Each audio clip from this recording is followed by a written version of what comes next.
Mwaso, when we talk about the empowerment, kuna watu husema kwamba this empowerment sometimes is being done on how you are known and where you have been driven from. By the way, I was having a conversation with some of, I think some of the two youths that who were the other time given the Nyota Fund when President Ruto was in Kisii.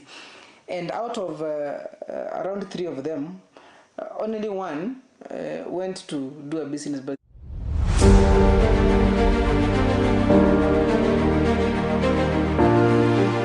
Naam, ni wakati wa kusikiza sauti inayobeba maono, busara na hali halisi ya kisiasa humu nchini. Karibu katika kipindi Sauti ya Uongozi. Hapa tutakuwa tunazungumza na viongozi kujieleza katika hali halisi ya yale ambayo waliahidi kuyafanya, na bila shaka kukupa wewe mtazamaji nafasi ya kuzungumza kama mwananchi wa kawaida kwa yale ambayo waliahidi kuyafanya katika maendeleo humu nchini. But after making the payment, they deleted. Now, what kind of accounting is that? Because you are supposed to maintain the details of whoever you paid so that the figures can balance. Watu ambao wanafanyiwa sio kwamba ni wale wananchi wote ambao wako pale wanafanyiwa ile funding. Ni makundi haswa. Na zile pesa kufika katika makundi ikamfikia mwananchi yule ambaye alikuwa anachangiwa akapata kiasi kidogo cha pesa. Ina maana kule kuzurula, ule msururu wa kuzunguka inakuwa ni kama ni null and void kwa mwananchi, anaiona kwamba analagaiwa. If you graduated in 2016 and somebody graduated in 2020, the 2016 was to be given priority to get that job. But nowadays, members of parliament have taken over. They get the letters, they dish them in funerals, others they sell them to the highest bidder. Kila wiki tutakuletea mahojiano ya kina na viongozi kutoka sekta mbalimbali na jamii kwa ujumla. Je, unajiuliza maswali ni kipi ambacho kinajiri nyuma ya pasia la uongozi? Basi hapa ndipo unapaswa kukaa mkao wa kutazama na kusikiza. Usikose Sauti ya Uongozi kila siku ya Jumamosi kuanzia saa 1 jioni hadi saa 3 jioni. Ndani ya Ndizi TV Africa, nami Jeff Nyakundi. Sauti ya Uongozi. Tunazungumza, tunajenga, tunabadilika.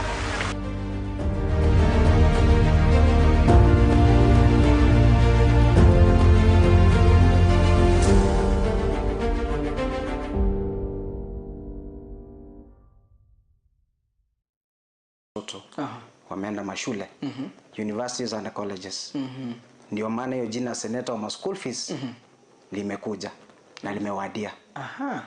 So I'm really proud to be in this studio today because I really want to tell my people of Kitutu Church North what we have done and where we are heading to. So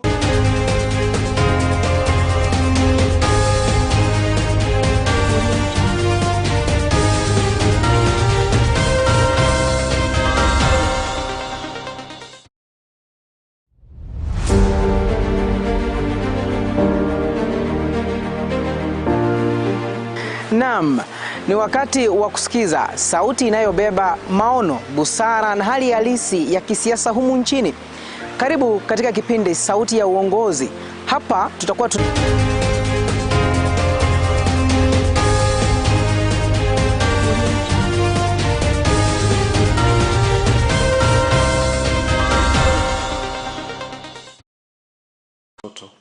wameenda mashule, universities and colleges.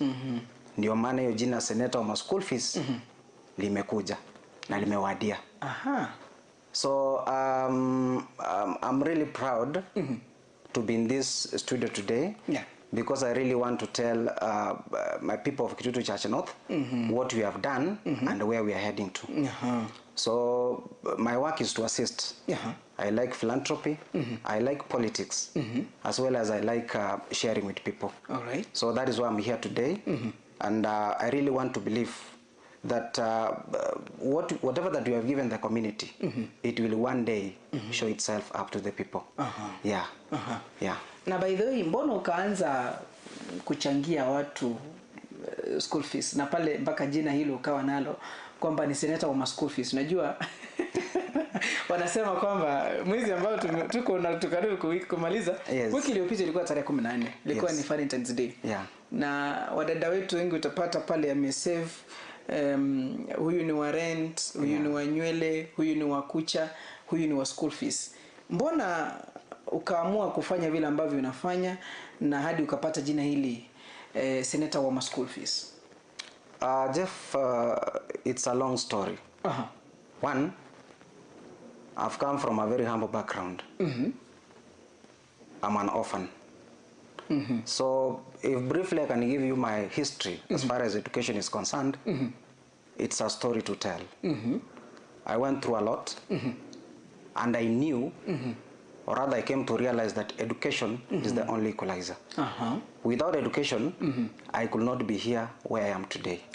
So I really felt there are a lot of people in the society who are suffering, but there's nobody who came out, who stood out to help them.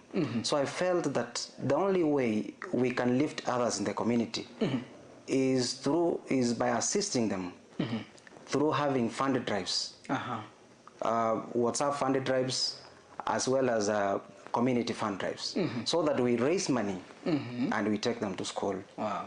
Because education is the only equalizer. Without education, we could not be here today. Sure. So, in a larger scope,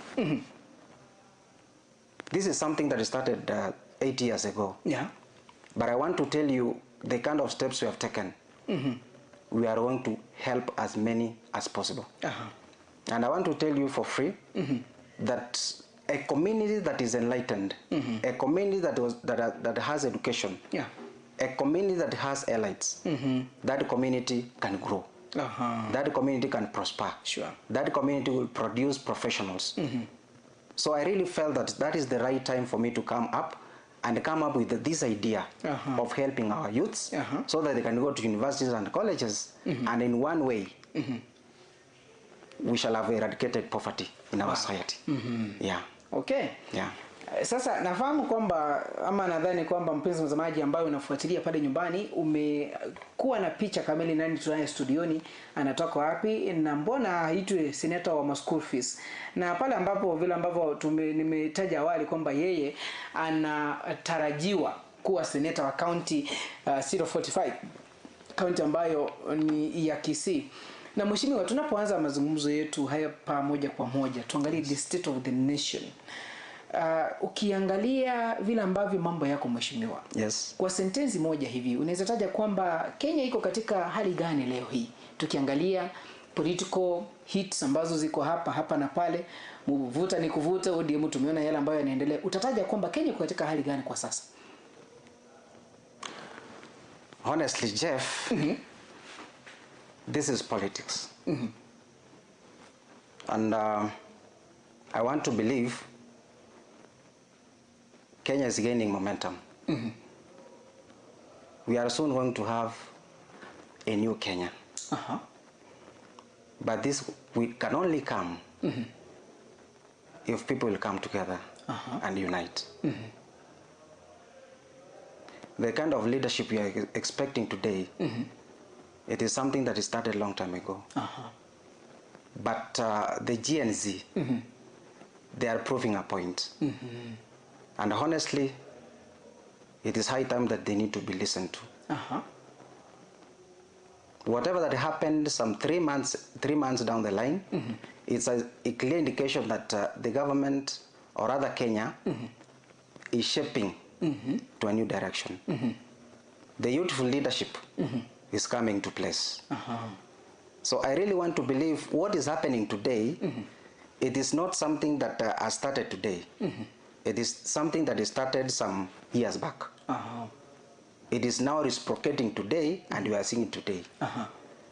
So, but what I can tell our people is that as much as we need this kind of transformation in our country, we must maintain peace. Peace is paramount. Because we only have one country called Kenya. There is no another country. Political transformations, they're there. They have never changed. But when we have these transformations without peace, will not have a country called Kenya. The GNC, they have a right to speak whatever they are speaking today. But I want to encourage them and tell them that we have one country called Kenya.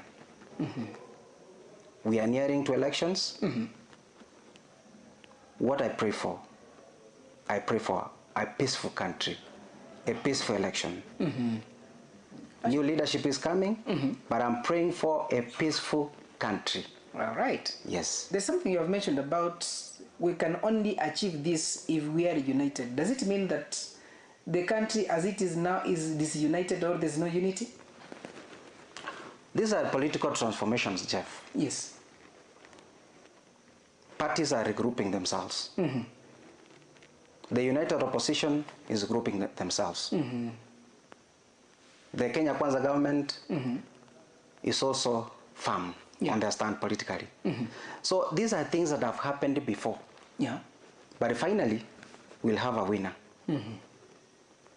We'll have a winner. Because at the end of the day, the united opposition will come with a presidential flag bearer. Yeah. The Kenya Kwanza government will also come with their own presidential flag bearer. People will compete. But finally, we'll have a winner. What I'm praying for is that we need peace in this country. We don't want things that happened in the year 2007 to reoccur. Yeah. We don't want that. Let people know that after elections, there is one Kenya. There is a country called Kenya. There is no other country that we have if not Kenya. So what I'm urging our people, as we see this regrouping, let us urge our people to maintain peace. Yes. Peace is paramount in every developing country. Yeah. Alright. Kwa mtazamo wako ukiangalia, je, wananchi wana matumaini au wamekataa kabisa ama wamekata tamaa na kile ambacho kinaendelea hapa nchini? Kwa sababu tukiangazia what happened in 2024, there was kukataa finance bill ya 2024-2025. Pia tukaona 2025-2026 kuna maandamano yalifanyika kidogo pale. Je, wananchi wana matumaini ama wamekata tamaa kabisa na serikali yoko uongozini kwa sasa?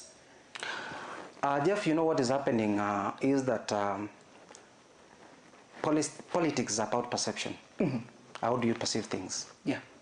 There are those who believe that the Kenya Kwanza government has delivered. There are those who believe the Kenya Kwanza government has not delivered. So the two factions, they are competing. And I really want to believe that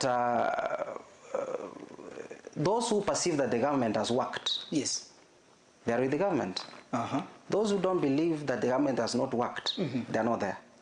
So what I want to tell our people, the kind of leadership we have in this country is that voter bribery has really changed the mind of people.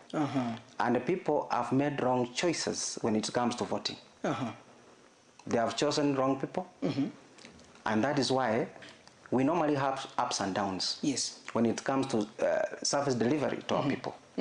So I am encouraging people to vote people basing on what they can do, on service delivery, and basing on the leadership qualities of a person, and not looking at the ethnicity and the political aspect of view.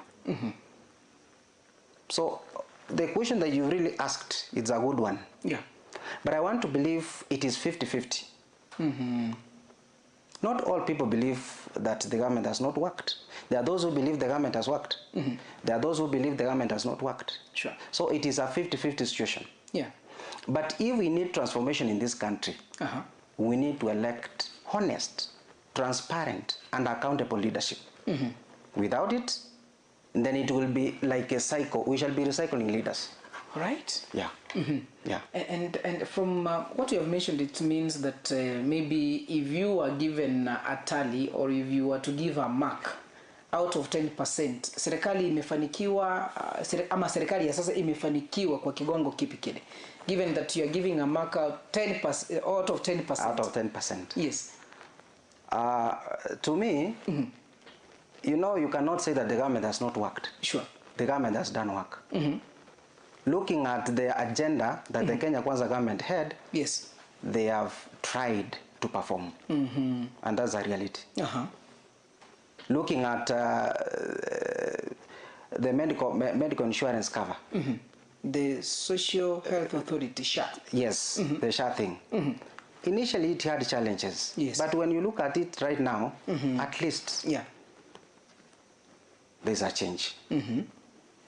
Ukiangalia mabarabara, the government has tried. When you look at infrastructure development, the government has tried.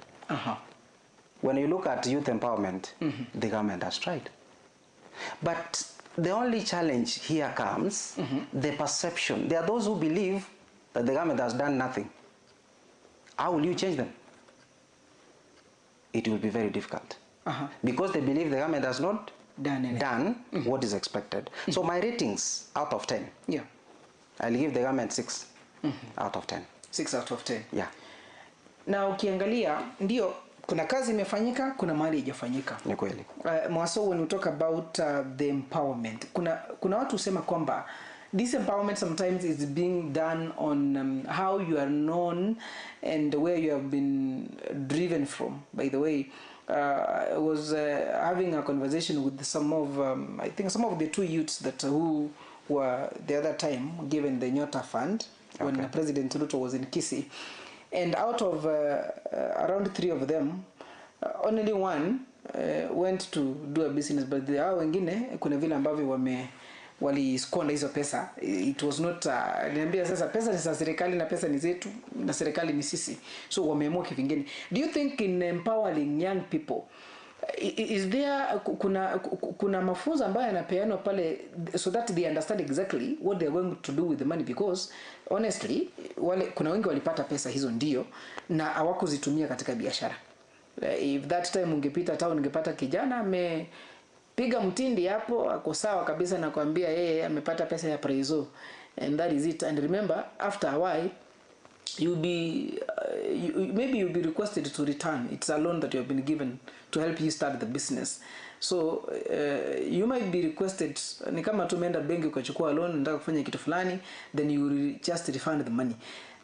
When it will get to the time ya kurefund itakuwa shida. Na maybe tuseme serikali imeamua itakuja sasa kutafuta. Inaweza kuwa sasa hata inatafuta mtu hata maybe ajulikani anapatikana wapi na ni kipi kile ambacho kinaendelea. But as we look at things now, does the government do enough more so when it comes to youth empowerment and the money that is being given out? Does it doing enough more so in giving them education first on what they are going to do with the money? Yeah, Jeff, to say things straight, when Nyota Fund was launched by the president, yes, the guidelines were very clear.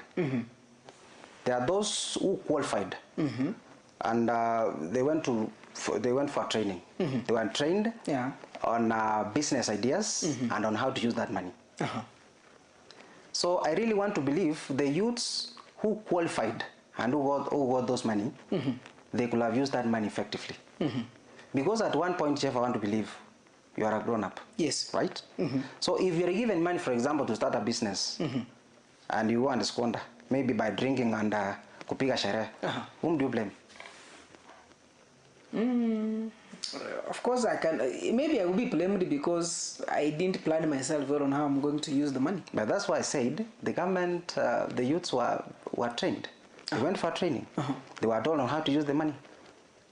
So if a youth came and squandered the money, I really want to believe that is not the blame of the government. But what I can say is this, Chef. Yes. There's a lot to be done as far as youth empowerment is concerned. As much as we have what we call the Nyota Fund, there is a lot to be done. There's a lot to be done by the government, and I really want to believe that the government will lay modernities on how to reach to more youths. So that at least wanasaidiwa, ama wanasaidika. Lakini kama youth anapata pesa alafu anaenda kupiga sherehe, honestly, how does that concern the government? So let's be realistic and let's also be responsible as youths. Ukipewa pesa kama unaenda kutumia, tumia vizuri. There's somebody who is asking me, yes, the training was done, but how can a 3-day training be effective? to somebody who has never done business or who wants to start a business, maybe yeye na pesa mingi ashaishika ile mingi kabisa ni 5,000. Sasa umpatia 20,000 plus na akiona amepata yanaona kwamba amefika. You know, I really want to believe one thing. Yeah.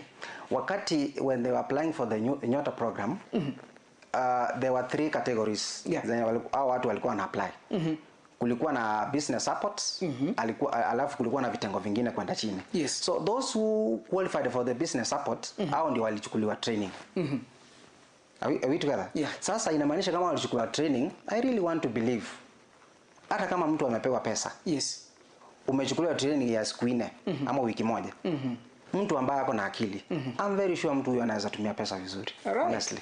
Because I really want to believe, acha nikuulize, there are youths ambao wanaenda universities and colleges.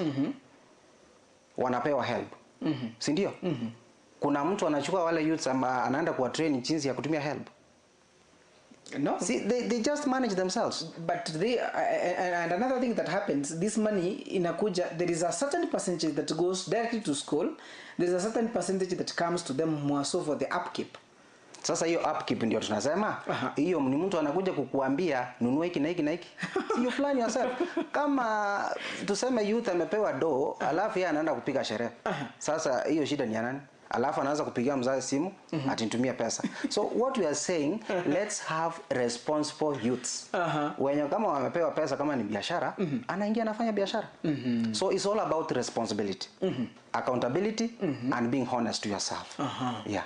All right. Maybe as we move on, what about when we look at the politics now? And that is upinzani imejipanga ama bado iko katika kulaumiana, tujaona jinsi ambavyo imejipanga kutoka eneo lako. Are we seeing that we are having the opposition that can oppose the government as the late Baba used to do? Jeff, I want to be very categorical.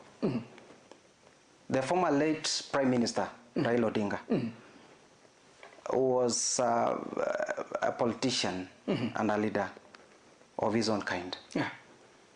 Raila knew what to do at a given time. Raila was a shrewd politician. He could know when to touch the button and not. So the kind of leaders that I'm seeing the opposition side, they are trying to their level best, but they cannot wear the shoes of Raila Amolo Odinga. Raila did a lot to this country, and they knew what opposition wanted. Yeah. Because he survived, because of 2 or 3 major things, he quickly reconciled. He quickly did meditation or mediation in the government. So the kind of opposition I'm seeing a kind of opposition whereby they have not really understood or mastered what Raila used to do. So until now, they have not told us their presidential candidate. And I really want to believe this is not the right time for them to be in mayhem. They should be clear and tell us who is their presidential candidate. But in Kenya, they will tell you that we don't need to say who is the presidential candidate when we are having 18 months remaining to elections, but we just only need either 2 or 3 months to election. That's when we can be able to name our presidential candidate. Let me tell you, presidential politics, it needs a lot. It is not something that you wake up one day and you start saying it is this way. It needs a lot of planning. You amass resources. You lay the strategy, the agenda, and then you move forward. So it is high time for them also to sit down and put their house in order. Because if they will not point out somebody who will be very strong to compete with an incumbency, then 2027 politics will be a tall order. Ruto is not a pushover. President Ruto is not a pushover. You cannot push him. He knows. So it's either they plan themselves now, or they plan or they fail as they are planning. In politics, a day matters a lot. In politics, a day matters a lot. But we have seen them say that I'm from my side. what I'm doing, I'm trying to mobilize my agents from my area or talk to my people, nipate watu support from my background where I come from, so that when I'm coming to the higher table, maybe want to have a conversation, I can say already I have gathered ABCD from where I've come from. We have seen Martha Karua, there is Fred Matiang'i, there is Rigathi Gachagua, Kalonzo Musyoka is there, Eugene Wamalwa is there, and other leaders. And now we are seeing a new, I don't know whether to call it ODM, which ODM, but the leaders have said that ODM ni moja. We have seen the split, that one is led by Edwin Sifuna, that was today in Kakamega. Another one is led by Oburu Odinga, who is now the party leader ODM, and was in Siaya. And of course, you can be able to see the lifts there. One is for, we are in broad-based government, and we have to support the government as it is, as Baba told us. And others are like, we're not going to do that. We rather go this way, and Baba said that we must have a candidate for presidency in 2027.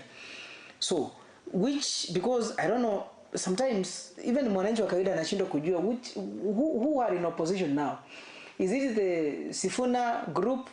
Is it the Rigathi group, the likes of Rigathi, Matiang'i, Kalonzo Musyoka, Martha Karua, Eugene Wamalwa?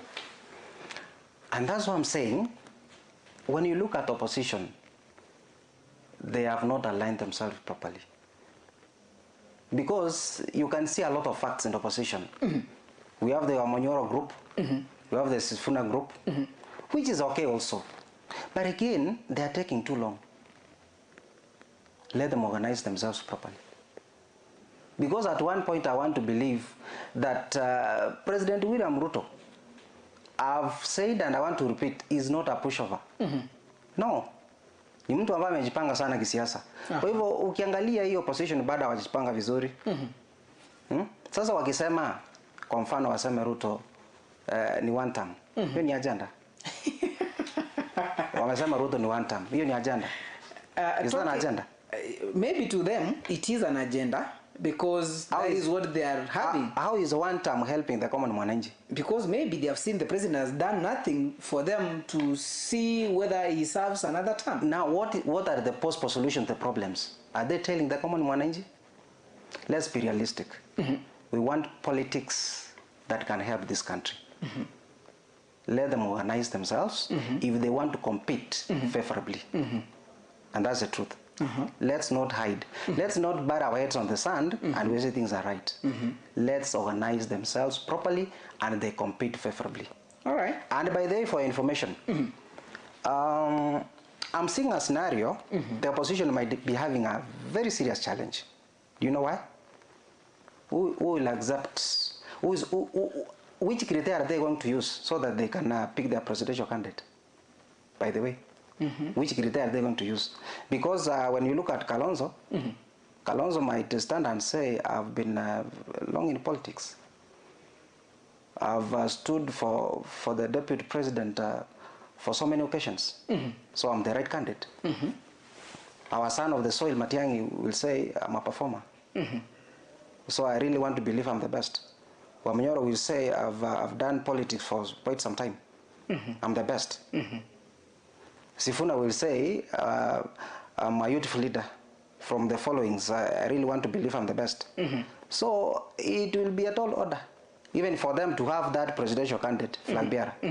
So I really want to believe if opposition want to compete, let them organize themselves well and compete favorably. And I want to say this point without fear of contradiction. Politics is about interest.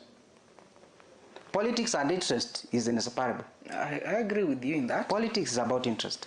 So the opposition, they also know what they want. Raila knew what he wanted in politics, and that is why he survived all those long, for all those years.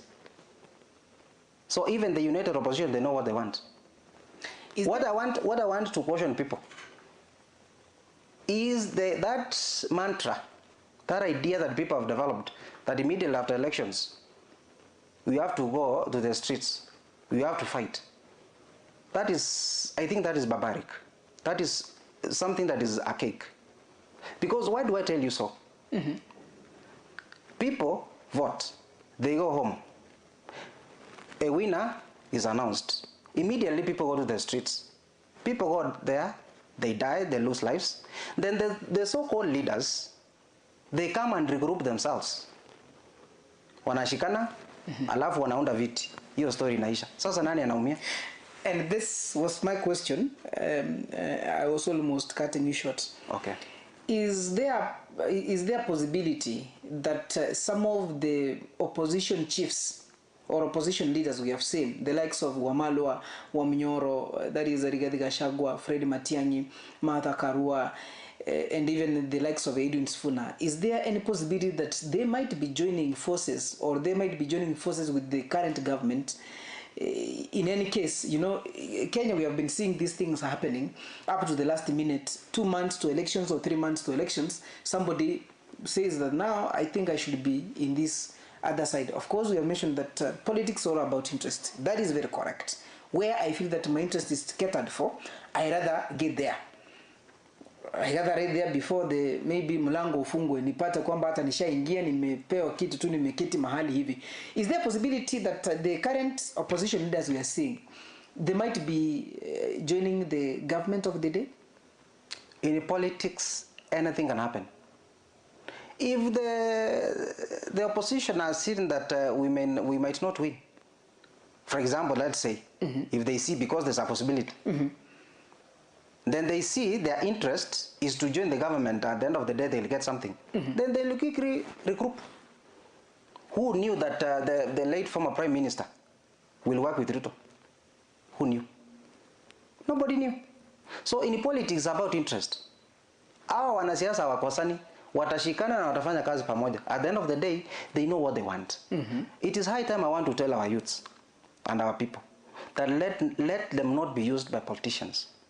Ati sasa mwanasiasa anakutumika unaenda kupigana huko nje. Hapana, mwanasiasa hata hakujui. Politicians do not know you. So what I'm saying, Chef, is this. Yes. It is very simple. Let people understand that these politicians are not enemies. They will quickly unite because of their own interest. And they leave the common man there. So it is high time these people, we voters, should understand that politics is not about enmity. Politics is not about fighting the streets. Politics is about coming together and working for the benefit of the country. Yeah. And now, kuna wengi wanasema kwamba siasa zimekuwa za maneno mingi tu bila sera. Je, wanasiasa wamekosa agenda ya kitaifa? Wacha nikwambie kitu. What politicians speak when they campaign, for example, 90%, it is not what they do.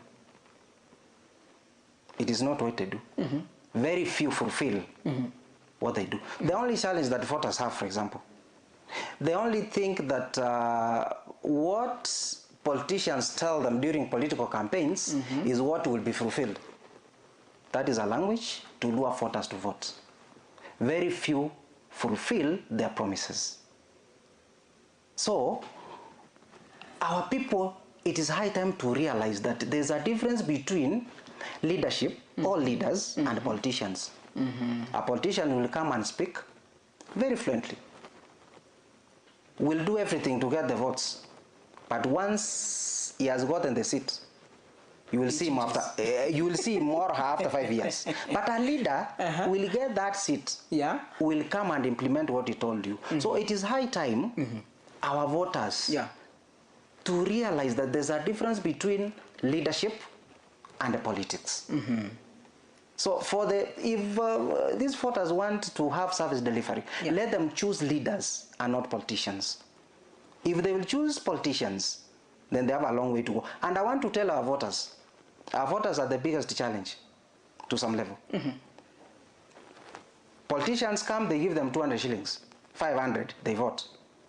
Sasa ile pesa yule politician alipeana, ataenda miaka 2-3 arudishe pesa. Ndio mtakuja kumuona miaka 2 ama mwaka moja ile ya mwisho. So it is high time these leaders, these voters, to also decide and know that huyu mtu ambaye anakuja na pesa ndio tumpigie kura. Akipewa hizi kura, atarudi kutusaidia ama la. But now, how can we? You are a politician. Good. How can we do away with this thing? Because ni kitu ambacho imeshika. It's something that imefika watu, like if you are calling for a meeting, we are coming there. Hatuwezi toka bila wewe kutupea kitu, lazima utatupea. Na imekuwa kwamba ni lazima utapeana. And that is what is happening. And you can hear other leaders say that kama pesa inaletwa nyinyi pewa kula, lakini mkienda kupiga kura hiyo time, you know where you are going to vote. How can we do away with this thing? Because watu tu wamezoea lazima wapewe kwa kitu.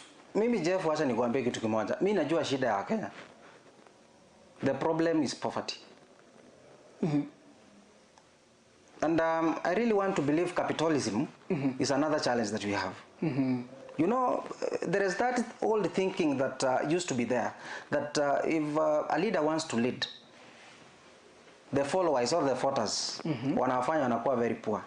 So that wakikuja na shilingi 200, shilingi 300, shilingi 500 wanawabudu. Hiyo ndio shida yetu tuko nayo.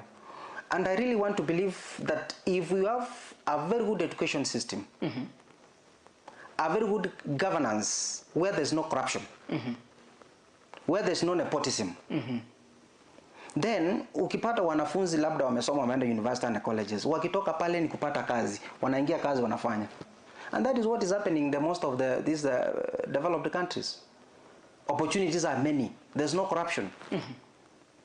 Kama mtu amemaliza college and university, kama ametrain kazi fulani, anapata kazi. So if you will have a country that has got structures where the education system is favoring and giving equal opportunities to people, and there are job opportunities.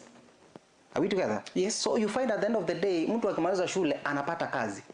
Sasa yule politician akikuja hata na shilingi 10,000 na huyu mwenye ako hapa hakuna poverty. Are we together? Hata akimpea pesa, that person will vote not because of this money, will vote basing on the ideology and the agenda of that politician mwenye amekuja. And that, I think that is the only way we can do away with voter bribery and the rest. Yeah. Alright, tunapasidi kusonga mbele mpenzi mtazamaji. Mgeni wetu studioni ni Mheshimiwa Edward Bosire ambaye ametangaza kwamba anawania kiti cha useneta katika kaunti ya Kisii. Alisema kwamba wali yeye wamempatia jina ama wamempachika jina seneta wa school fees. Na alikuwa alishatuambia ni kwa nini seneta wa school fees. Kuna baadhi ya wale ambao wanaendelea kufuatilia katika mitandao yetu ya kijamii, hasa pale Facebook na wengine pale YouTube live. Endelea kufuatilia Ndizi TV Africa. Kumbuka kwamba pia katika nambari yetu ya ujumbe mfupi 21575 pia utazungumza nazi pale, na jumbe zako nitakuwa nikisoma moja kwa moja, na bila shaka mitandao ya YouTube na Facebook kutupa live pale tunapoendelea kusonga mbele. Mheshimiwa, muda naona unasonga kweli. Asante. Sasa tukiangazia masuala ya economy, maybe tumeona kwamba economy might be deciding what to happen in 2027. Tukiangalia sasa hivi bei ya unga na mafuta na kodi hiyo kidogo kuna vile ilikuwa before 2022, then after 2022 kuna vile mambo yameendelea, hata migomo tukaona ikifanyika hapa na pale. Kuna swala kuu ambalo linasumbua wa Kenya, ajira. You know, Kibaki brought free education. Watu waliingia shule wakasoma, wamegraduate. The most people that walienda shule time ya Kibaki, wengi wao ndio wako nje hawana kazi. And now we have the Gen Zs who have gone to school the time of Uhuru Kenyatta and William Ruto. Na wao wamemaliza shule hakuna kazi. Haya wanasema kwamba wengi kwamba haya huenda yakawa ndio mazungumzo ya mashinani. Je, 2027 itakuwa kura ya mfuko ama ni economy tu ita decide vile mambo yako wakati huo? Jeff, let me tell you something. What you are experiencing today, as I said earlier, it is not something that has started today. It is something that started long time ago. The issue of unemployment, yes, it used to be there at the time of Kibaki, the time of Uhuru, and even the time of Moi. Yeah.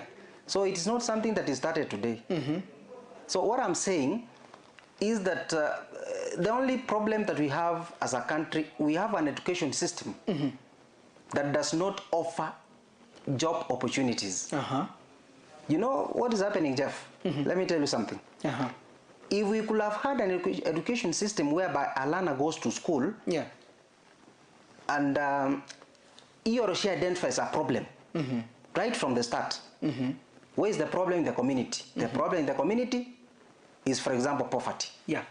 Anaenda shule akisoma akijua ya kwamba the problem I have at hand, it is poverty. Sasa yeye anasoma akijua ya kwamba at the end of the day akimaliza shule, that student will bring the hope or solutions on how to solve the poverty problem back at home. But now we have an education system whereby watu wanasoma lakini hawajui wanataka nini. So we have an influx. So many have graduated, there are no job opportunities. Because why? They did not point out the problem in the society. Maybe like now. Do you know that most of the people, kazi ambazo wanafanya, they are doing things that they did not maybe believe in one day they'll do? Of course, most of Do you know why? It is because they did not choose what they want from the start. They did not identify the problem they wanted. And maybe that is why the government maybe changed it to the CBC, that is the All CBE. right. Because then you are competing with the level. If I can be asked a question and answer, I can say that the 844 was for the person who can be able to climb best and remember quickly. And by the time you are going to answer that question, already you have written something that you ulifunzwa form 1 unakuja kuiandika form 4. You know, and the moment, and then we used to have scenarios where exams were being zinaibwa, watu wanafanyiwa mitihani and etc. You get an airplane, but you didn't serve that. Wewe ni mtu ulikuwa hapo kwa C+ and maybe above, but airplane was not for you. And even you get somebody goes to school or to university, pale unajua ukipata airplane with some points maybe 8+, serikali inasema wewe sasa tunaona tuko na upungufu wa madaktari, you have to go ufanye udaktari, tuko na upungufu wa engineers, so you have to go and take that. Then most of people have even deferred, wanasema hiyo kozi ni ngumu, let me take a different one. And that's something that maybe the CBC or the CBE thing might be solving the problem vile mambo yako. Lakini tukiangazia ziko za nyuma kuna kidogo changamoto hapa na pale. Sasa shida ni nani chef? These problems we are having today, I've told you, they are generational problems that were created by the poor education system that we had. So these are the problems we have at hand. The CBC or the CBE, are we together? Yeah. It will become effective maybe after 10 years. Not now. We are on the piloting stage. CBC bado haijakuwa, ndio inaendelea kukua.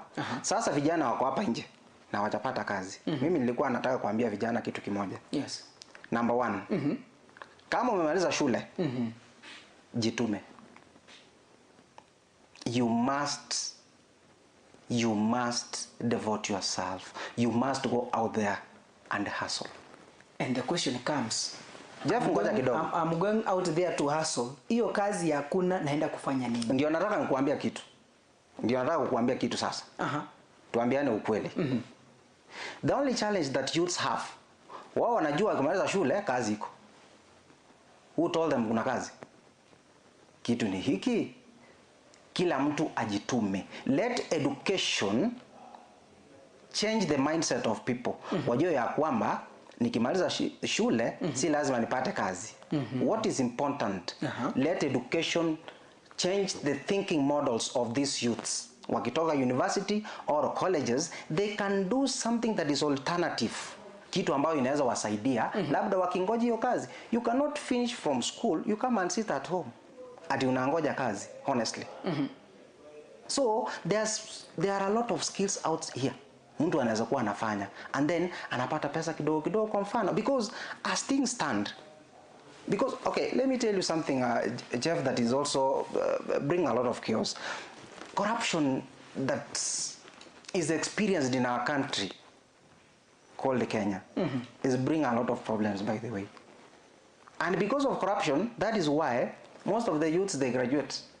Lakini kwa sababu ana mtu wa kumshika mkono, anabaki kuwa hapo nje tu. Does it mean the government has failed somewhere? Maybe okay, we have seen wakisema kuna kazi majuu, serikali inajaribu kutengeneza nafasi za kazi hapa, and maybe those who go outside, wale ambao wanawasaidia waende nje, mwingine anampatia visa ya kwenda kutembea, si ya kwenda kufanya kazi. Akifika hapa anapata kwamba chini yako nacho na ashatumia pesa mingi sana kuelekea pale. mpaka mwingine anajiuliza swali, ili hizi pesa nimetumia zaidi ya shilingi 1,100 na 1,200, hizi pesa invest nifanye, ama mwingine ameuza shamba nyumbani akatumia ku travel, maybe amedanganywa hapa na pale. We have seen issues where people are getting out of the country going to Russia to fight as wanajeshi, na maybe somebody didn't go for a military training elsewhere, anywhere. It's because of poverty and ukosefu wa kazi hapa nchini. It is true, Chef, what you are saying is true, but I want to tell you something, Chef. The major problem we have as a country called Kenya is corruption. And this corruption did not start today. It is something that started a long time ago. So ni kitu kwa damu yetu. Yani ni kitu ambacho imetuingia mizizi. Ni ngumu sana. Because the other day I was talking to my youths in my constituency. I told them, when you blame these leaders that they are corrupt, can you ask yourself, have you ever practiced corruption? In the small position that you are holding, in the corporate world that you are, in the business that you are doing, have you ever practiced corruption? If you have practiced corruption in one or the other, why blame the leaders? Corruption starts with us. That is the challenge. And then it is now progressive. The other parts of what? Of the corporate world and even into leadership. So corruption starts with us. And because now it is starting with us, it will be very difficult to eradicate this problem. I really want to believe that the education system of Kenya should bring topics into the syllabus. Mtoto akiingia darasa la kwanza, ama hata huko PP1 kama iko, ama grade 1. Hiyo mambo ya corruption yaanze kufunzwa. Kutoka hapo chini kipanda panda up to university. And in fact, there should even inclusion of penalties. By the way, do you think that the government has failed in terms of, or the members of parliament, because they're the one who legislate and of course make laws in parliament? Do you think maybe they have failed somewhere? And somebody was having a conversation somewhere, and somebody was saying, because they know they are corrupt, that is why they can't set a law that is making people, for example in China, if you are found being corrupt, you are hanged or you are killed. It's true. But here in Kenya, you are found corruption, maybe umepewa pesa za serikali hujazitumia vizuri, unaomba watu pesa ndio uwape kazi, kesi inaenda miaka 10, miaka 5, already unaendelea tu kujifunika kujificha. If you realize that ni serikali uliibia, and you are in opposition, so unaamua kutoka opposition uingie serikali so that ulindwe na ile mali yenye ulikuwa umeiba. And that is something, why can't these members of parliament and of course the politicians help us to have the laws that can be able to make somebody, kama wewe umepatikana na kosa ndio uliiba, ulikula pesa ya corruption, uchukuliwe hatua ambayo ni kali zaidi, because we have seen people are corrupt. Hata wengine unaona enyewe huyu mtu aliiba na anaonekana. For example, we had the time of Uhuru, the NYS scandal. Some people who were mentioned nowadays, the others are governors, others are deputy governors, wako na kazi kubwa wengine wanafanya kazi na serikali, and there's nothing that has been done to them. So it means in Kenya, corruption ni kitu ambayo it has been formalized. Actually, maybe somebody was arguing sometimes back kwamba we need even to have the Ministry of Corruption, so that huyu waziri anashughulikia mambo kama haya, anajua hizi pesa zimeibwa, huyu ameiba hivi na hivi na hivi, anapanga hiyo maneno hivyo. Even hiyo corruption inakuanga na budget yake inatengewa, because it's something that hata ukisikiza the other time we were being told 2 billion. Is it every day? Yeah. Zinapotea. And we are in a country where, you know, the president will ask you, what do you want me to do? The EACC will tell you, oh, we have done an investigation, oh, we have handed to the ODPP. ODPP amesema hakuna enough evidence, huyu mtu hakuna haja ya kufungwa ama kesi yake kuendelea, imetupiliwa mbali. Who is to blame? I know where the blame is. The blame is the constitution. Has it been amended to how it's supposed to be? Let me tell you, the blame is the constitution. The constitution that we are using today, it is the one that has brought all this mess that we have around today, Chef. But the because had the constitution been that it has stipulated what the corrupt cartels should have, what are the consequences of the corrupt cartels should be having when labda wamepatwa, atungekuwa na hizi shida. The problem is actually the constitution, and I want to be very categorical. Those guys who are directly involved in amendment of the constitution, they are also another problem now. Because why? They cannot bring strict measures or strict penalties to those people who have been found corrupt, because they know they will be victim of circumstances. Of course, wanajua wanaiba na Sasa they will not change. Are you seeing that? So sometimes that is why I tell you, when I see people blaming, for example, President William Ruto, that maybe has failed to tame corruption. You find an area MP anasema Ruto ameshindwa kutame corruption, lakini unapata the area MP pia yako corrupt. Sasa who is the problem? I think we should be having legislatures. Mtu anasema we want to bring a bill in parliament. We amend the constitution so that we have strict penalties. Mtu ambaye anapatikana ikwe kama China, anashutiwa.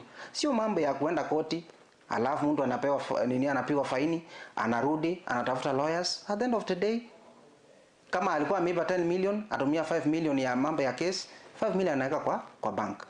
So we should have a constitution that has got what we call the strict rules. But and the penalty. They do say that Kenya is one of the countries ambayo iko na constitution changa sana, na wanasema constitution ni nzuri zaidi. I think the problem also can be it has not been implemented properly. And wacha nikuulize. Let me ask you. If for example a person labda amepatwa ameiba pesa ya 10 million. Na ukweli amepatikana ameiba hiyo pesa 10 million. Constitution ya Kenya inasema nini? Anafaa afanywe nini? So long as you have been confirmed guilty, that is when you will be either umekuwa sentenced for some years or you are paying back the money and you can serve both. Sasa unajua shida ni hii. Mtu anajua mimi nikipa 10 million nitaenda nitolewa na cash bill, si ndio? Labda ya 3 million. Mimi natoka. Na natafuta lawyer. Nianze kesi. Kesi itaenda hivyo. The churches who are determining even the cases we have in the courts, watapewa pesa and they'll make very silly, I'm sorry to use that word, they'll make an informed decision about even the cases. So now where will this problem of corruption end from? Sasa itaisha namna gani? Corruption is at all other business in our country, and it is high time that our leaders should sit down and come with a mechanism ya inayosaidia hii nchi. Hiyo ndio ukweli. Na wacha nikwambie. Na huo ndio ukweli, tuambiane tu ukweli. Watu ambao wako kwa serikali, ukiwaambia mambo ya corruption, watakuuliza corruption ni nini? The guys who are outside the government, who are in the opposition, wao ndio wana corruption. Lakini wakiwa kwa serikali, pia wana corruption. I don't see that. These are the kind of leaders we have. Maybe a quick question before we go for a break. Yes. Ungekuwa madarakani leo. Yes. Ni hatua tatu za haraka ambazo ungechukua ukipata mtu akiwa corruption. Ungekuwa kwamba wewe leo ndio rais wa nchi ya Kenya. What was the 3 measures that ungechukua to ensure that you tame corruption completely? That's a very good question, Chef. Yes. Number 1, the first thing to do is to amend the constitution. So that we have clear modalities and the penalties to those guys ambao wamepatikana wako na hiyo corruption. Kitu cha kwanza is to work closely with the members of parliament. And because they are the lawmakers, they are the ones who will assist me amend the constitution. To work closely with them and tell them that corruption is not good. Let us amend this constitution to go na clear penalties, na we pia nyinyi mkipatikana kila mtu abebe msalaba wake. Somebody here anaitwa Nsare Brian is saying that how can a thief himself give instructions to the juniors to tell them now let's do this, and then the juniors wanajua huyu wewe ndio mwizi wa kwanza? I think that's a good question. Now that is the problem. You knew somebody is a thief, you elect him. Then you expect transformations. Right. Acha tupate mapumziko kidogo kisha tutakuwa tunarejea, mpenzi mtazamaji wa Ndizi TV Africa. Naona hapa kuna maswali mengi, watu wamechangamuka pale YouTube. Naona wengine wamechangamuka sana Facebook. Tutakuwa tunarejea kusoma jumbe zile baadaye. Lakini kwa sasa tupate mapumziko mafupi. Kipindi hewani ni Sauti ya Uongozi. Kikele tukako nami Jeff Nyakundi na mgeni wangu studioni ni Bwana Edward Bosire ambaye ametaja kwamba anawania kiti cha useneta katika kaunti ya Kisii. Tutakuwa tunarejea, na tukirejea kuna mengi ambayo tutakuwa tunazungumza. Na wakati huu tutakuwa tunasoma jumbe zile ambazo mmetuma na maswali yale ambayo mmetuma pale, na kisha baadaye tutaendelea na mjadala moja kwa moja, ikiwa kwamba tunaendelea kushika moto zaidi. Usiende mbali, tunarudi hivi punde.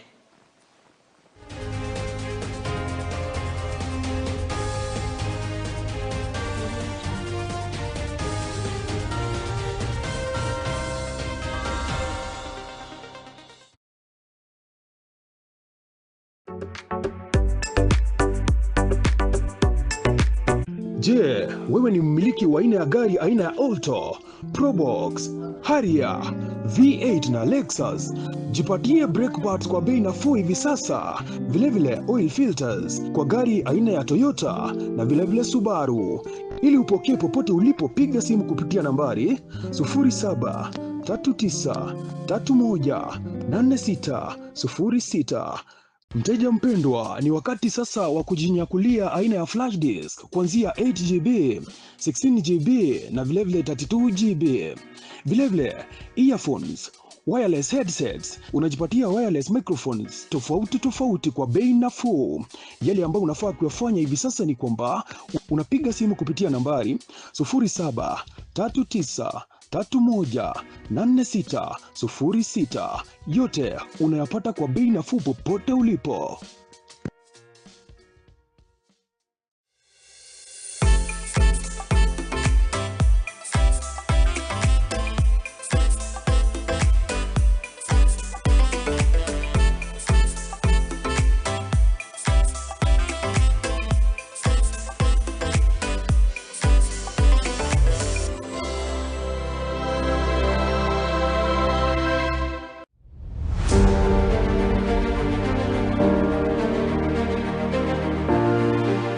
Naam, ni wakati wa kusikiza sauti inayobeba maono, busara na hali halisi ya kisiasa humu nchini.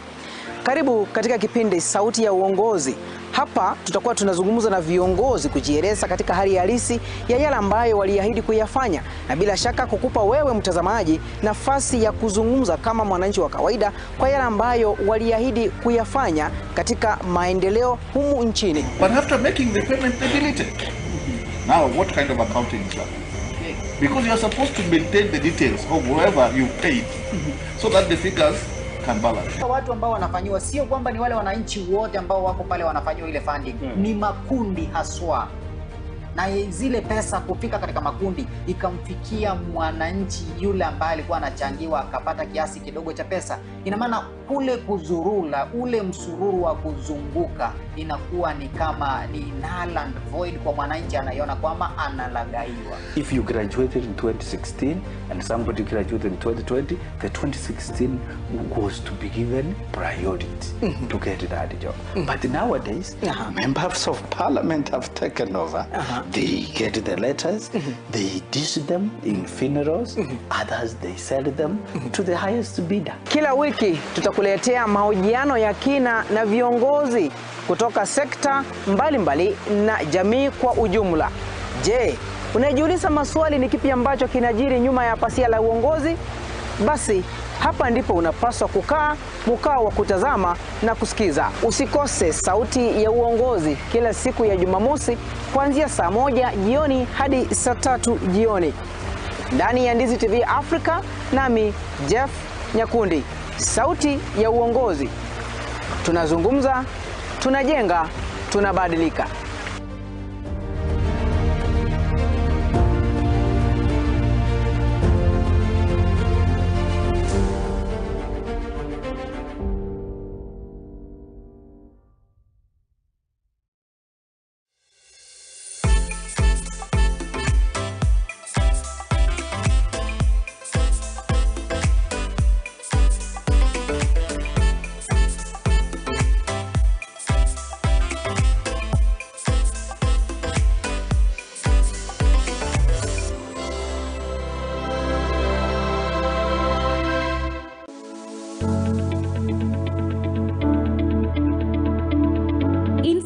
each one of us, there is a dream. The challenge is how to achieve it. This journey will take inspiration, constant motivation, proper supervision, and strong connections. At Camel Park Training College, we know what makes your dreams come true. Now, all we need to begin in this journey is you. Enroll today in a variety of courses. Choose Camel Park Training College.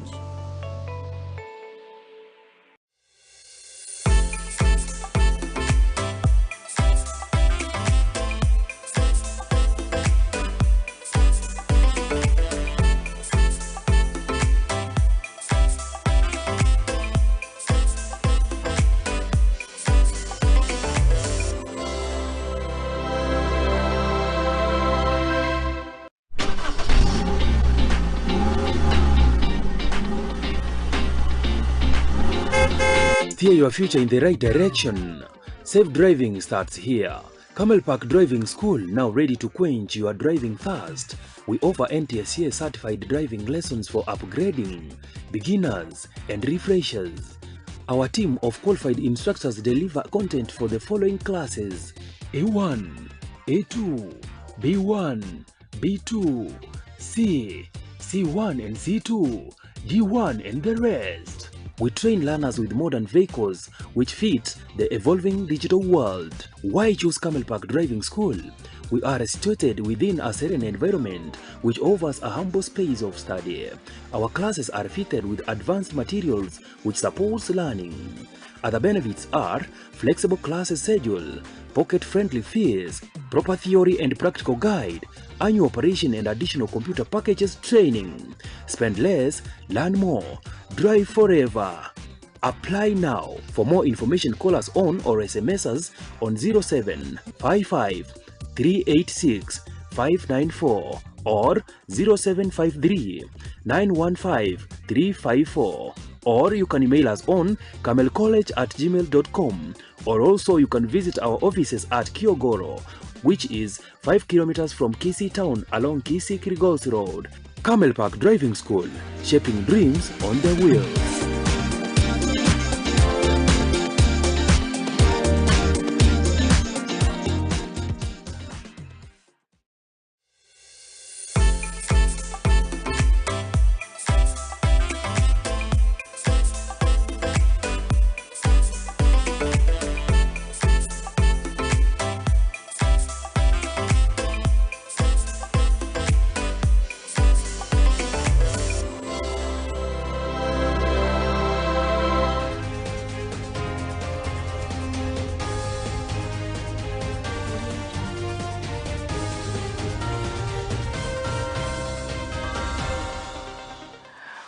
Karibu tena mpenzi mtazamaji, zikiwa zimesonga pale dakika 12 baada ya saa 2 usiku, kiwa kwamba ni segmenti yetu ya pili na ya mwisho katika kipindi hiki Sauti ya Uongozi. Na jinsi ambavyo nilikuwa nimekuarifu awali, nikirejea nitakuwa nikipitia baadhi ya maswali na bila shaka jumbe zile ambazo mmezituma.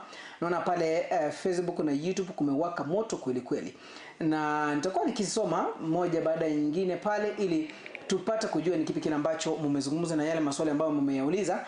Basi mheshimiwa atakuwa anayajibu moja kwa moja. Angozola anasema kwamba nawapata live, asante sana kwa kufuatilia. Senator incoming, Senator Edward Bosire kwenye ubora wake. Haya, huyu hapa anajulikana kama Justus Ogwora, anasema kwamba let's support this guy, he is smart. Asante sana. Manuke yeye anasema kwamba my Senator Bosire. The Grand Baba Chantel anasema kwamba for the first time in my life I found a leader who is speaking my mind. Continue injecting mheshimiwa. I wonder how all youth want to be employed by the government. I like how you are opening their eyes. That is Legrand saying that.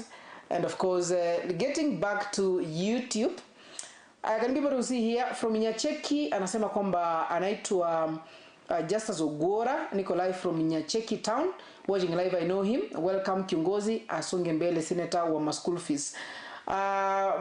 Daniel Maroli anasema kwamba SHA is not working mheshimiwa at all cost. Nataka kujua kutoka kwa my bro, kuna watu walipata hiyo pesa Mwakibagendi na ni wangapi. I think he is asking about the the Nyota Fund and of course the SHA thing, if it's functioning or not. Then we're having Ruben Bosire anasema kwamba anafuatilia. Makuoro Samuel anasema kwamba pale ni wachache ambao walipata hii pesa ya SHA, samahani, pesa ya Nyota Fund, na anataka kujua kijiji chake ni watu ngapi walipata. I don't know whether mheshimiwa you have those facts. I know facts. And then Dama anasema kwamba I salute you Bosire. Greetings to Justus as well. Anasema kwamba anafuatilia kutoka majuu. Ni baadhi tu ya wale ambao wanafuatilia hapa na pale. Jumbe zenyu mtaendelea kuzituma. Niangalie upande mwingine wa SMS kana kwamba kuna jumbe ambazo zimetumwa pale. Nikiona upande huu naona Minyoya Yombo anauliza, sasa serikali ndio haitatuajiri sisi wote. Hebu uliza mheshimiwa, ni wapi hapa nitaenda kufanya hii kazi yenye amesema kwamba tujitume? Nitaenda kujituma wapi? Kwa sababu hapa amesema kwamba anahitaji mihela kama ni biashara aanzishe biashara zake. Hana pesa. Anaenda kujituma wapi? Nadhani tutaanzia swali hilo tunapoendelea. Karibu tena mheshimiwa. Asante sana bwana Jeff. Nataka niwaambie. Wakati a student has gone to university ama college, there are so many skills anafaa kusoma ama anasoma. Like now, there's this skill before I became what I am today, about online writing. It is something that somebody can do. There are so many youths minting money outside there by having that skill of online writing. This is not something that the government will teach you. Sure. This is something that you can do it on your own. You get a friend introduces you, you get the skill, you know how to write, and then you make money. So there are some things that the government will not come and tell you that do this and this and this. But through the education that you have gotten, the limelight from education that you have gotten, and everything inclusive, it is high time that our youths need to open their schema and know that the government will not provide everything for them. For example, let me ask you. Kuna skill nyingine yenye imekuja, AI, mambo ya AI. Hii ni government inataka kufunza. Watu wanatengeneza pesa. Those are some of the skills our youths wanafaa wachukue, and then from there they make money, honestly. I'm not saying that the government has done 100%. Yeah. But whatever that the government has given you, translate it and have a future. Alafu pia kitu kingine youths wanafaa kujua. Yes. Opportunities may not come in the country. Sometimes unaweza pata mtu labda amepata kazi majuu. For example, sahi if there is a youth mwenye hana passport, hajafanya driving, hajafanya computer, huyu ako na shida. Because nowadays mtu unaweza kuwa umeapply scholarship, for example in the US, na kwa mfano umepata, na umeenda. Kama hujafanya driving, you will be a mess in the US. You will be a mess in the UK. Because you need to do this thing, because ukienda pale, driving is a basic need, computer is a basic need. Sasa vitu kama hizo mtu anafaa kufanya. So that opportunity when it comes, and then mtu anashika ile opportunity na anafanya kazi. Last but not least, on the issue of hiyo kujituma. Hii government ama penye sasa imefika, tengeneza urafiki. Urafiki ni kitu kingine ya muhimu sana. Because huwezi sema wewe umemaliza shule na una marafiki. Nani unataka kupe kazi? Tengeneza marafiki. Make good rapport with the leaders in the government, with the leaders of the government, and the friends you have made in school. Make good rapport. Mtu anaweza kuwa kuna opportunity. Anakuambia bro, shikilia hiyo tukienda. Lakini ukimaliza shule useme mimi nimepata first class honor. Sasa mambo ya kazi mimi sitaki. Mambo ya friendship sitaki. Nani atakusaidia kazi? But again, the government has the responsibility kutafutia watu kazi. Hatujakataa. Lakini pia wewe jiweke mahali ambapo hii kazi ikija itakupata ya kwamba umejiandaa. Alright. I think amejibu swali la Minyoya Yombo, anajiita hivyo. Mheshimiwa, ningependa tuzungumzie swala lingine hapa. Kuna kitu ambacho something that has been discussed all over, that deni la kitaifa limekuwa ni tishio sana hapa nchini. Wengi wakitaja kwamba kila ambacho kimekuwa kikiendelea, serikali tuseme kwamba wanataja kwamba takwimu zile ambazo tunazifahamu kwamba serikali ya ya Mwai Kibaki ndio iliacha deni kidogo sana. Serikali ya Uhuru Ruto kwa miaka 10 ikaongeza. Sasa serikali ya Ruto, sijui niseme Ruto, Gachagua na Kindiki kwa sababu hao wote washafanya kazi kwa pamoja wakati mmoja, na sasa hivi deputy ambaye tuko naye ni Professor Kithure Kindiki, nako deni hili linaendelea kuongezeka. Je, deni la kitaifa ni tishio la kisiasa kuelekea mwaka 2027? Ya, kuna uwezekano. Kuna wale ambao wataona because now the national debt imeongezeka. Wasema ya kwamba the government has not delivered. And probably they may not vote because of that. But I want to say categorically, bro. Yes. Jeff. If we can tame corruption in our country, mambo ya hii madeni, national debt haingekuwa inaongezeka. The only challenge we have is corruption. Because unapata pesa mingi inaenda kwa corruption. Sasa hii pesa kama ingekuwa imeweka mahali ambapo inahitajika kwa projects za government, na hizi projects tuseme zimefanywa to the standard that is required, they could have generated income.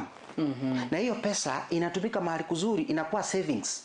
At the end of the day hatungekuwa tunaenda kuomba pesa. But because hii pesa inapatikana, mtu amepea for example 150 million Kenyan shillings afanye project, but you'll be surprised only 50 million will be used, 100 million itaenda kwingine.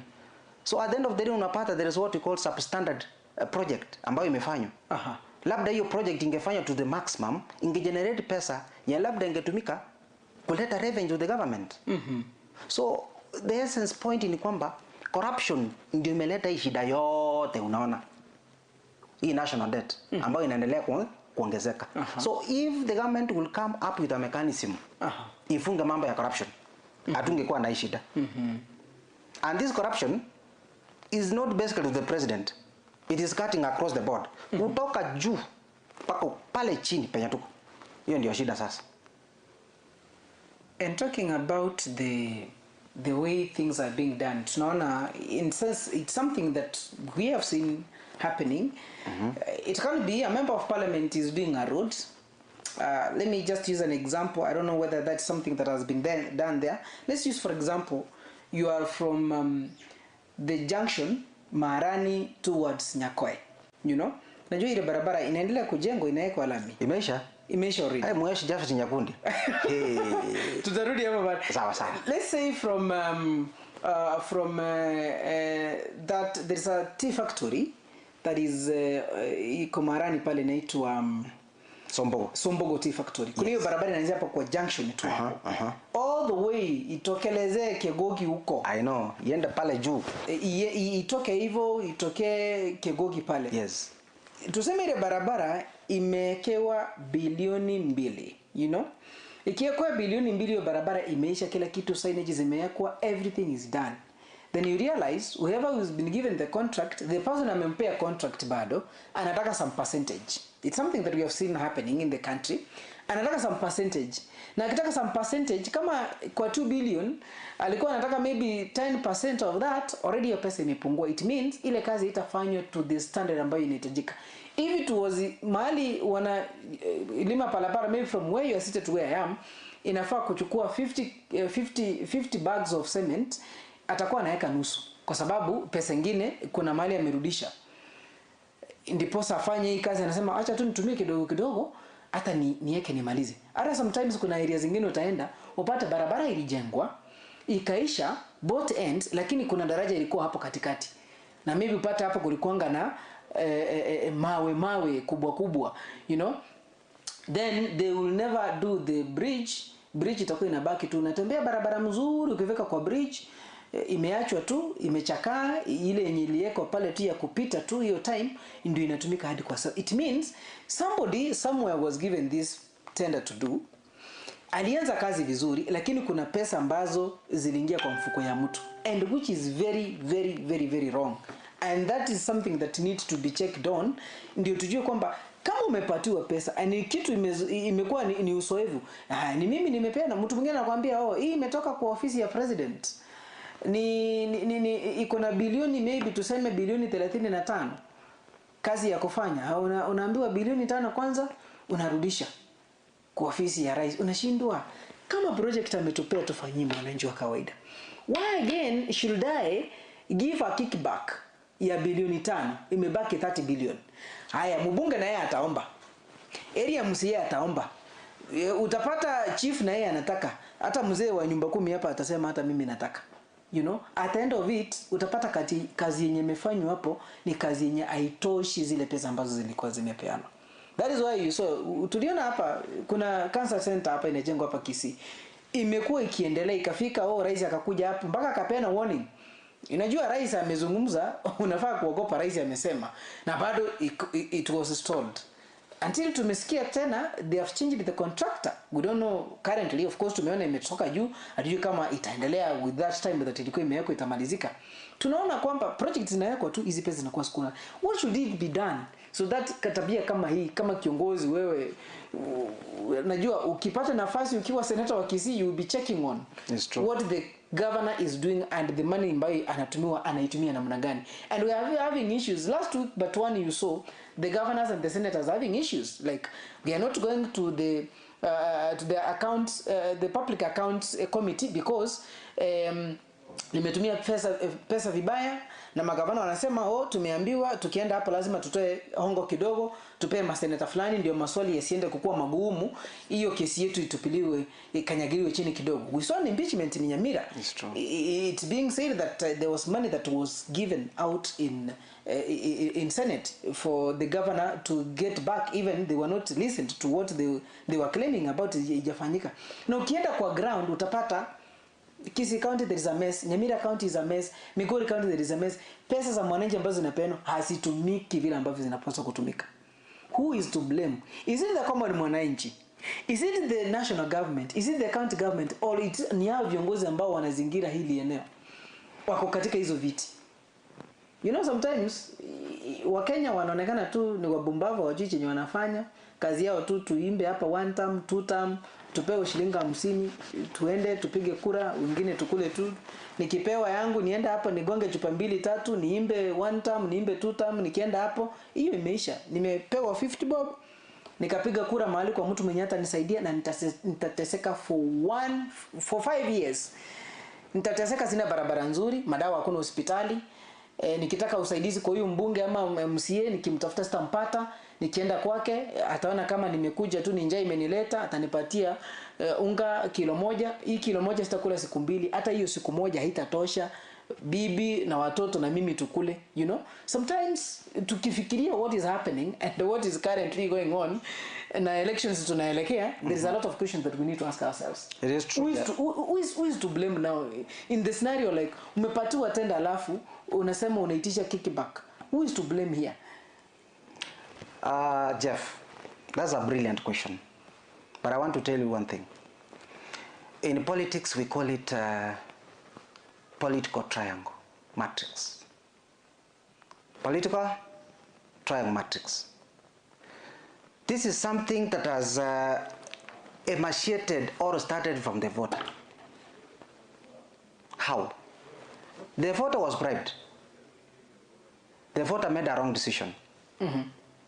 The voter chose a wrong politician, not even a leader. Because a leader cannot be involved in corruption. Now the voter has chosen a wrong leader. A wrong politician, sorry. The politician has now gotten the power. What do you think the politician will do? Because that politician does not have the leadership qualities. Si ataendelea tu kupiga siasa na afanye kazi. Sasa akipiga siasa na afanye kazi, corruption will be there automatic. Because kama hatafanya kazi, what do you think? He'll come with money to come and bribe you. Because already he has read your mind. You want money. He will not do what is required. Service delivery will not be there. So this problem has always started with what we call the voters. They have always made a wrong choice. That is why this problem called corruption will not end very soon. So haitaisha hivi karibuni. It will only end on one condition. The voters should open their schema and know that let us choose the rightful leaders. Then that not because they have come with bags of money, because of the agenda that leader has for the people. If now, for example, they have chosen good leaders, the leaders will go once they have gotten money from the national government, because they have the leadership qualities. They'll come to the ground and do what is rightful. Then that means that the mwananchi need to be educated and informed on how to make the decisions. Very nice. As much as kama pesa imeletwa tu, sisi mwananchi atakula pesa. Sasa kama mimi nataka niwaambie kitu kimoja. Mimi ni senator. Nimesimama kiti ya senator Kisii County 2027. Na nataka niwaambie kitu watu wangu wa Kisii County. Mimi kazi yangu sasa hivi ni kusaidia watoto waende university na colleges. Ile pesa ambayo tunapata kusaidia watoto, mimi sina pesa. Lakini kupitia ile michango yanafanya kwa ground na WhatsApp, nimesaidia wale watoto. Ninajua kuna wenye watakuja na pesa mingi sana. Wasema huyu kijana ni mdogo sana. Nataka uulize senator kwa nini? Anatoa wapi pesa ya kampeni? Nataka niwaambie ile pesa ikikuja nyinyi rarua. Lakini mjue mtu ambaye atawafanyia kazi anaitwa mimi. Mwenye nimeketi hapa.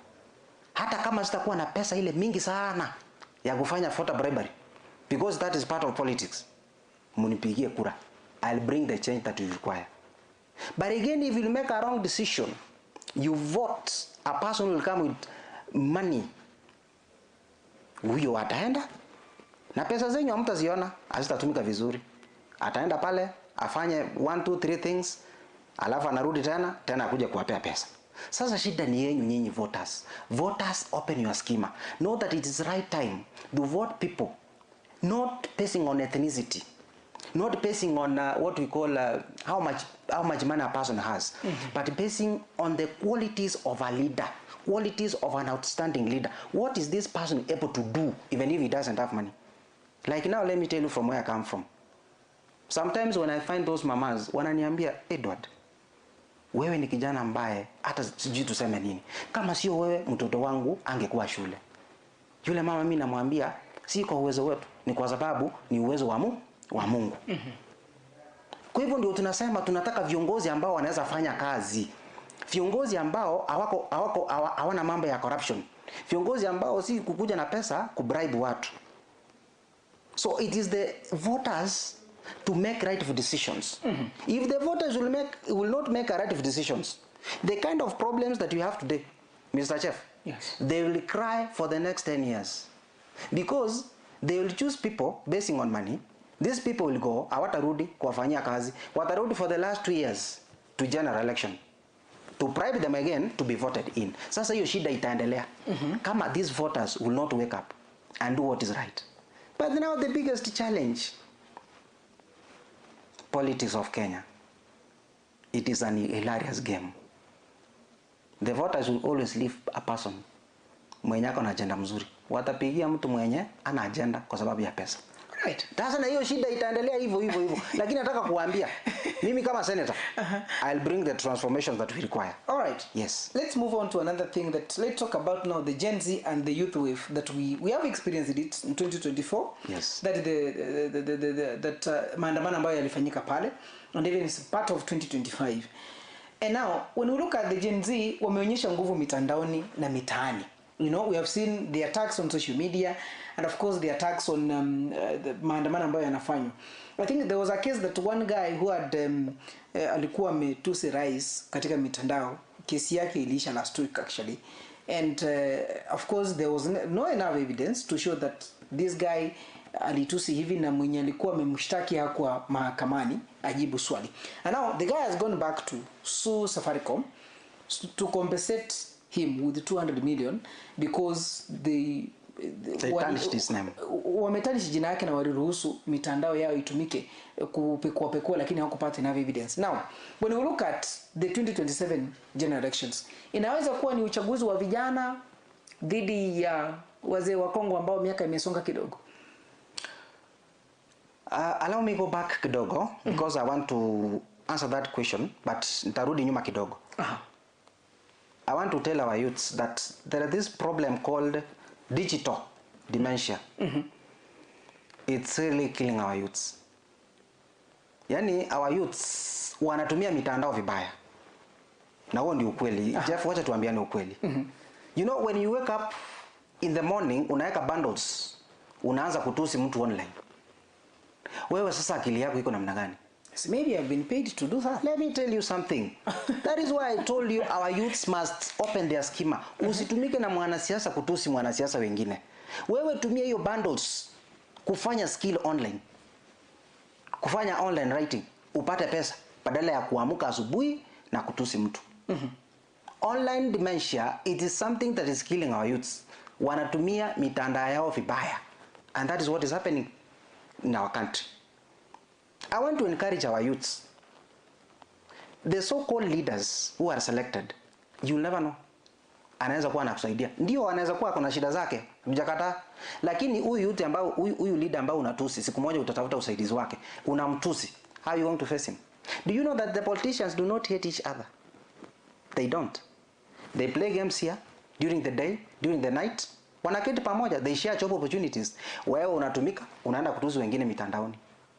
It's impractical, it is barbaric, it's outdated. It is high time that if you want to critique a given leader kama hajafanya kazi, there's no point of abuse. Mwambie barabara fulani haijafanywa, mwambie shule fulani haijajengwa. Lakini going an extra mile to abuse, that is where the boundary starts. And when consequences come, then let the youths now be accountable. That is one thing. Secondly, you asked the question of about what influence the youths will be having in the 2027 general elections. Yes. I want to say one thing. The youths, they have a say. Yeah. In the upcoming 2027 general elections. But it is conditional.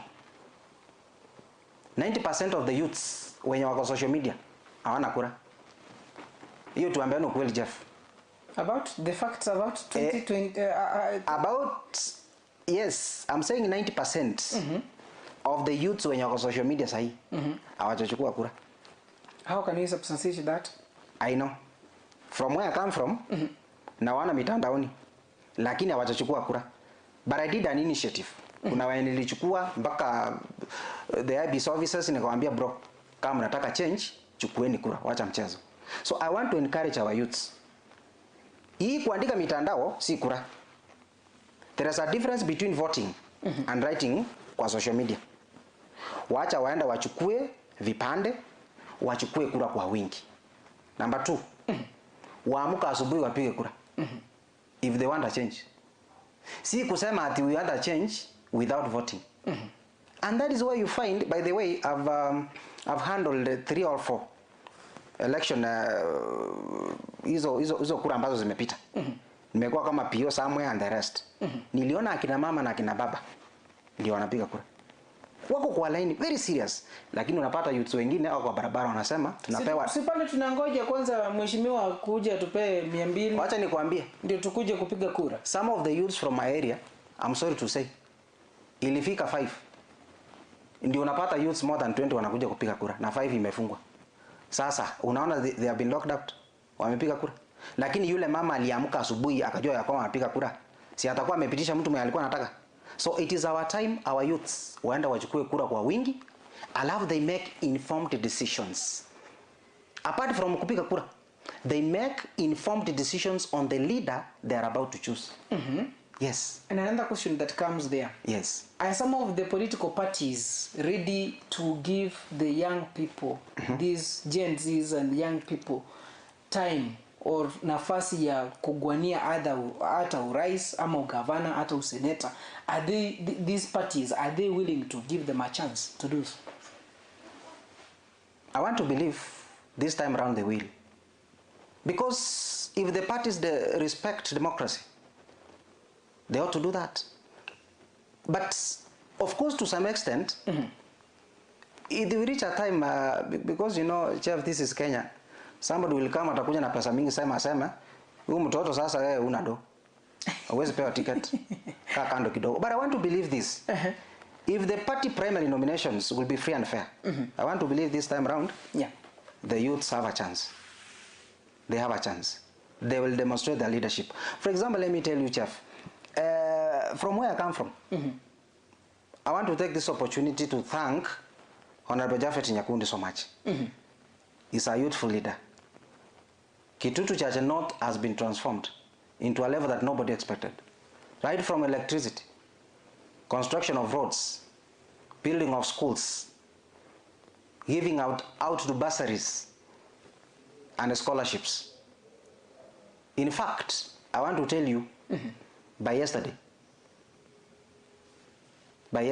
yes, the recent study, it shows that Kitutu Chache North under the leadership of Honorable Japhet Nyakundi was number 2 in the usage of CDF funds.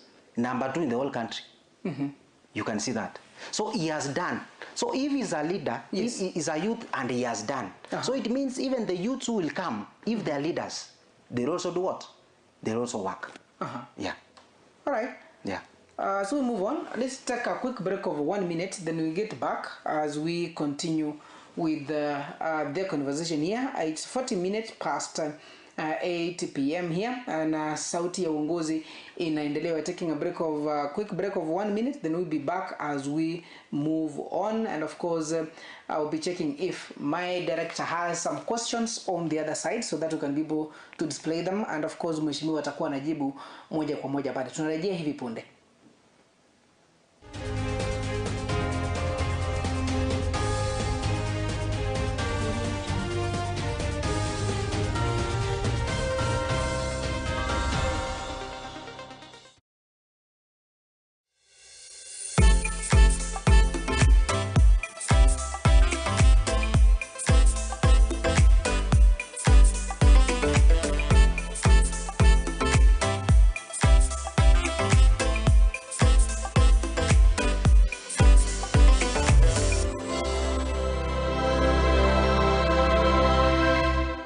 Je, wewe ni mmiliki wa aina ya gari aina ya Alto, Probox, Harrier, V8 na Lexus?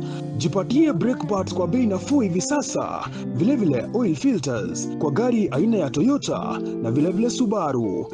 Ili upokee popote ulipo, piga simu kupitia nambari 0739318606. Mteja mpendwa, ni wakati sasa wa kujinyakulia aina ya flash disk kuanzia 8GB, 16GB na vilevile 32GB. Vilevile earphones, wireless headsets, unajipatia wireless microphones tofauti kwa bei nafuu. Yale ambayo unafaa kuyafanya hivi sasa ni kwamba unapiga simu kupitia nambari 0739318606. Yote unayapata kwa bei nafuu popote ulipo.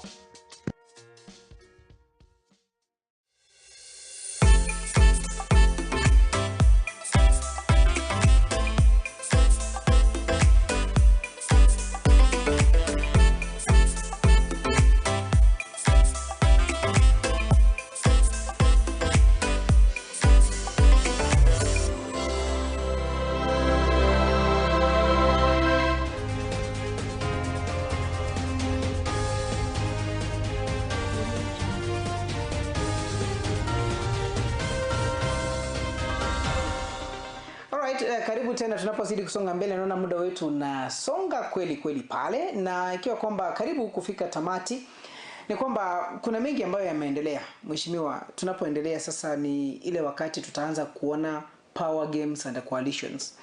Already we have seen that there is one. Actually let me call them 3. We are having the current regime, that is the Kenya Kwanza.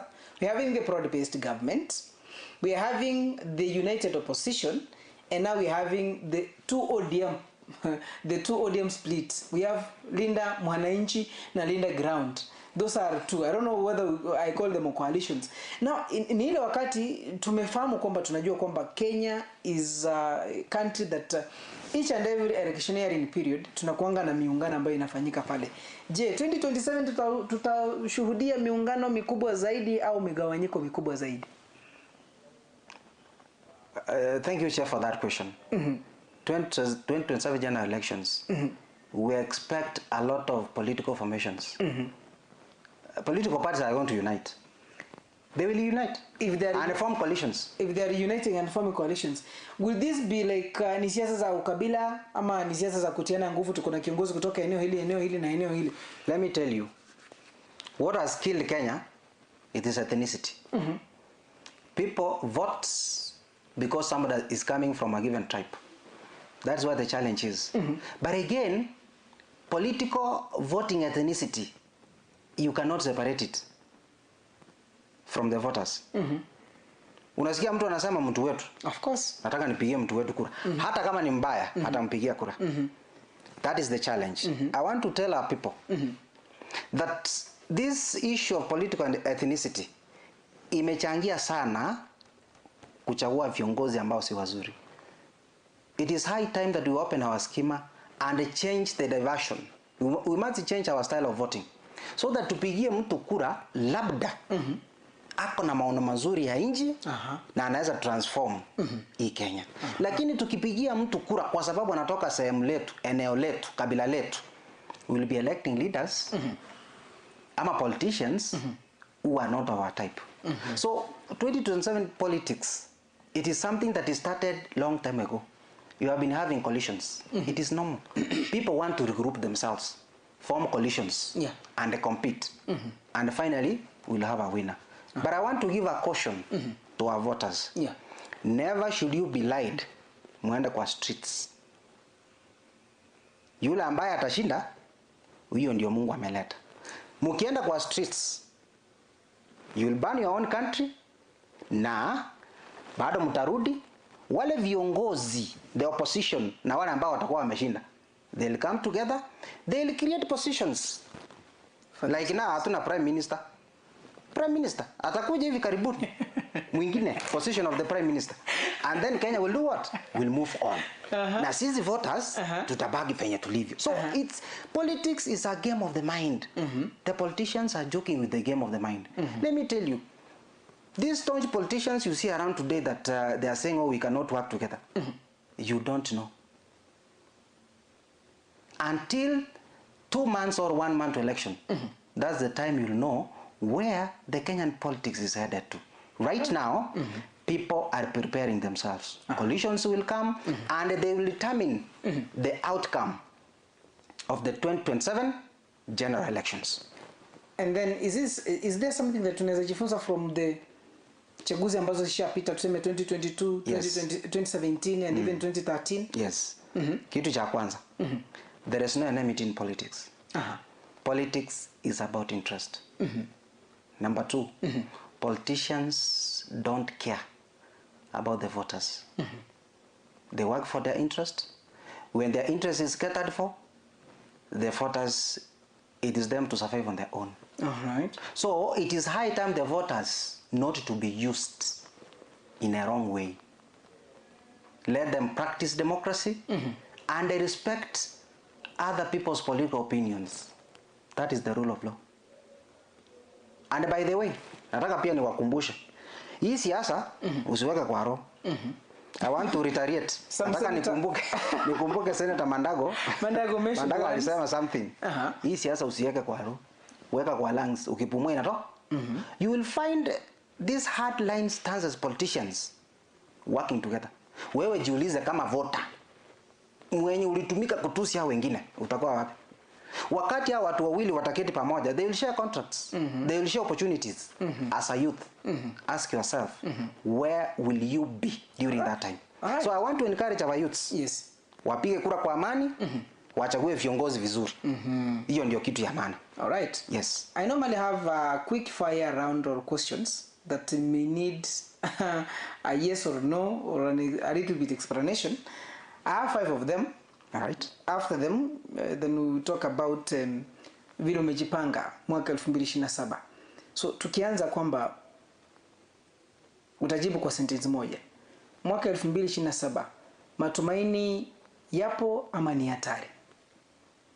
Matumaini yapo. Kiongozi bora lazima awe na nini? Allow me answer in English. A good leader should have outstanding qualities like honesty and transparency. Yes. Tatizo kubwa la Kenya leo ni lipi? The biggest challenge you are facing in Kenya currently as we speak now? Corruption. Corruption. Yes. Je, uchaguzi utakuwa wa amani mwaka 2027? I want to believe so. and I'm praying that 2027 general elections, we have a peaceful election. Because at the end of the day, leaders will come and go, but Kenya will remain one Kenya. Je, Kenya iko tayari kwa mabadiliko ya kweli? Is Kenya ready for the better transformation? Kenya is ready. Because if a leader will come who is ready to transform the country with good agenda, then where is the problem? Kenya is very ready. Yeah. Those were my 5 round questions, I think, nazitanga maswali quick fire questions. Now, umejipangaje kibinafsi katika kura za mwaka 2027? That's a very good question, Jeff. Yeah. Let me start by saying that 2027 general elections, it will be an election of its own kind.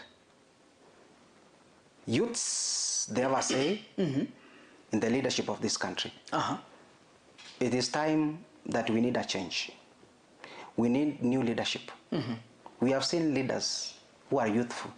They have delivered. Likes of Honorable Japhet Nyakundi, my area MP. What is this guy? What is this guy has done that you're talking about him so much? Japhet Nyakundi is an icon of development. He has done a lot in my constituency. By the way, let me tell you, that guy is a guy who has performed exemplary well in terms of road networking. Our roads nowadays ziko juu, lami kila mahali, zenye zimebaki ni kidogo sana. Ukiangalia stima ambayo hatukuwa nazo kwa vijiji, sasa hivi tunavyoongea stima ziko. People are enjoying the goodies. Wanafunzi wetu ambao walikuwa wanateseka kwa sababu hawako wanaenda shule, sasa hivi program iko sawa. Ukiangalia sasa hivi wanafunzi more than 1000 under the Elimu Scholarship Program, Japhet Nyakundi ana support wanafunzi ambao wameenda grade 10 juzi. Amewaandikia basari wote wako shule. Wengine wote wenye wako hapa nje wenye watapata basari, hiyo normal basari, as from next week watoto watapewa basari waende shule. Na hii basari inatolewa ni ya pesa ngapi? Is it the 3000 and no. The 3000 unapata kwamba kuna mzazi ashaambiwa tupe 1000 kwanza ndio tukupatie form? Japhet doesn't do that. How is it being given? Is it something that is being done? It is free and fair. On online, you know, we have others do it online and others just you fill the forms manually and then they vet and then they give it out. Rightful. That's what we do. The parents are given forms, they fill, and then wanapewa pesa kulingana na viwango mbalimbali. Kwa mfano wale ambao the total orphans, they are given over 10,000 shillings. Then tukienda kwenda chini. So it is a huge program. It's a leader who has a vision for Kitutu Church North. And I want to tell our people of Kitutu Church North, let us support Japhet Nyakundi. Let us vote him for the second time, because he has transformed Kitutu Church North. Na Kitutu Church North miaka ambayo iko hivi karibuni itakuwa kama ile ya Ndindi Nyoro. Mimi nakwambia, we are the next Ndindi Nyoro. But now, if for the 3 years he has done what he has done, and it's tremendous work. In fact, the recent development when it comes to ranking of the MPs that have done wonderfully well in the whole country, Japhet was number 2 the other day.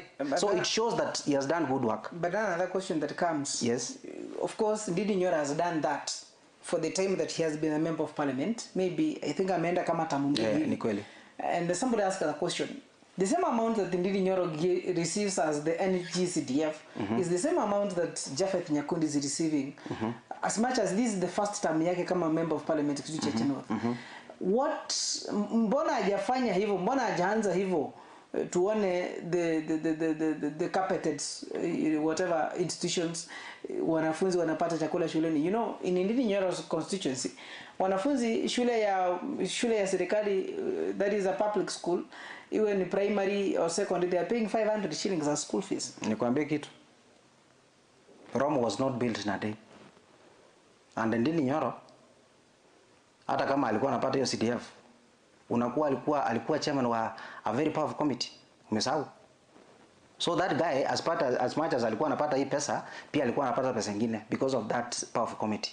So alikuwa anaongeza kwa ingine anafanya maendeleo. But I want to tell you one thing. Also, this is in some committees and even is a I want to tell you one thing.